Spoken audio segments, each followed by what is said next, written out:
We're going to talk about career transitions.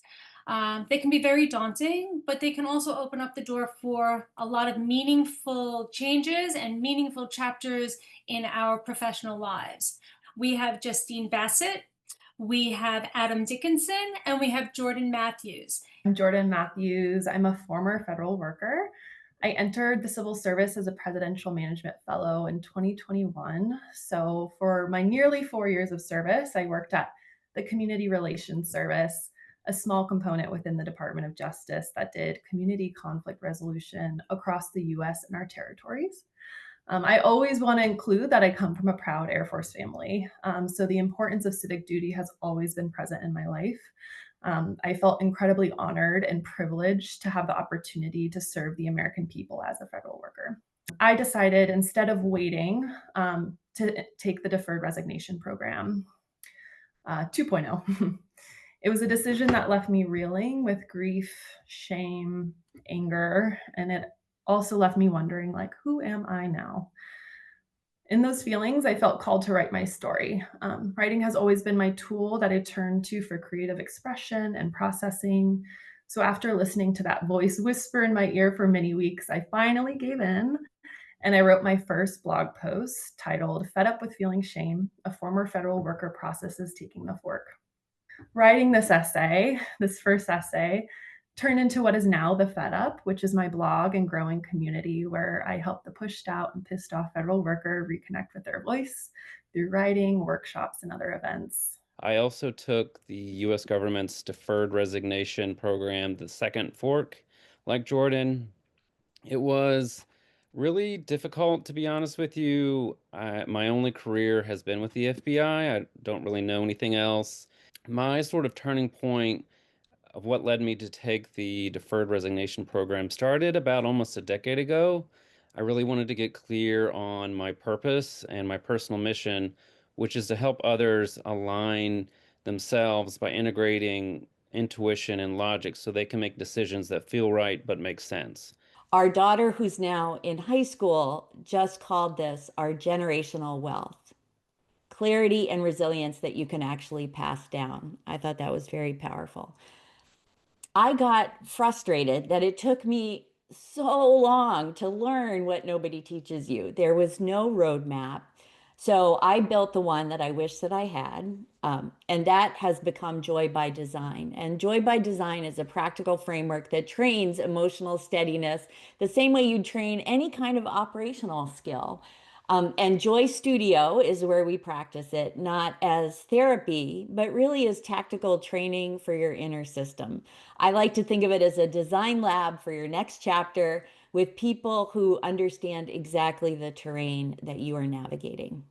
So career change isn't just logistical, like we were just talking about, it's emotional. What mindsets or practices helped you stay resilient and grounded through it all?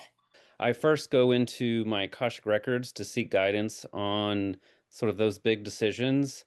And that's really critical for me because when I'm leading myself and my clients, I want to make sure that any decision I make or they make is for their highest good. So I lean in as we're talking about emotions. For me, emotions are just as Justine talked about earlier, they're a different kind of intelligence. And when I'm essentially in a meditative state and getting those insights, it helps me reorient my key assumptions and my biases and my mindsets if we're going to continue the analytic speak there. But once I do that, from there, I do some structured analytic techniques and use my experience as an FBI analyst to think things through logically.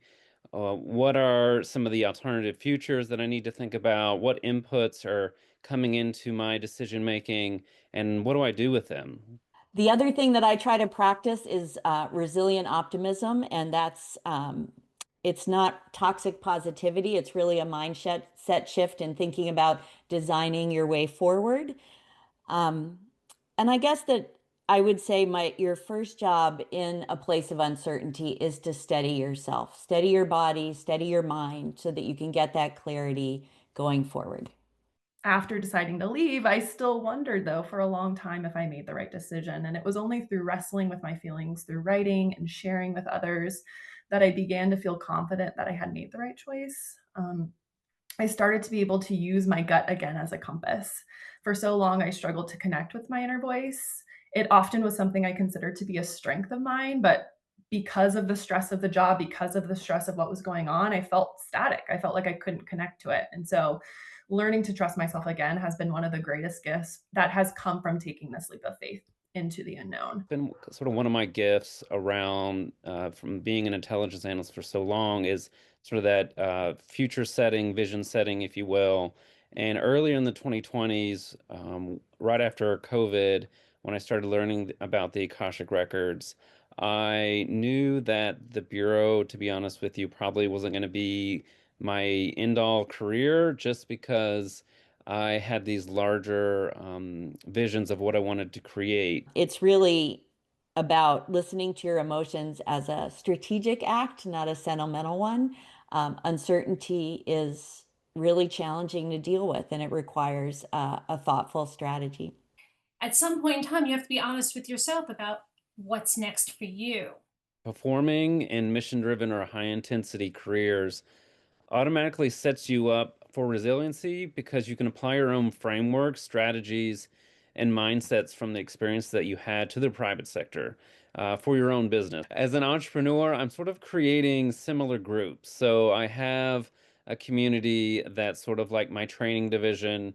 They're teaching me how to do marketing and sales. I have a group of friends who are more like my directorate of intelligence. Some of those are maybe on this call to help me with my critical thinking skills and be like, okay, you can apply what you know in this way in a private sector setting. I think it's so important too to give yourself permission to dream, to find the opportunity that exists in this transition.